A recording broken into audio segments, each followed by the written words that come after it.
নামাজের শেষ বৈঠকে কি কি পাঠ করা হয় তা তোমরা জানতে চেয়েছো, তো আমি বলতেছি, তোমরা খেয়াল করো।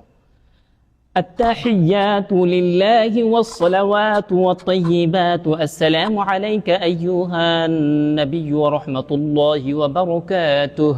السلام علينا وعلى عباد الله الصالحين أشهد أن لا إله إلا الله وأشهد أن محمدا عبده ورسوله اللهم صل على محمد وعلى آل محمد كما صليت على إبراهيم وعلى آل إبراهيم إنك حميد مجيد اللهم بارك على محمد وعلى آل محمد كما باركت على إبراهيم وعلى آل إبراهيم إنك حميد مجيد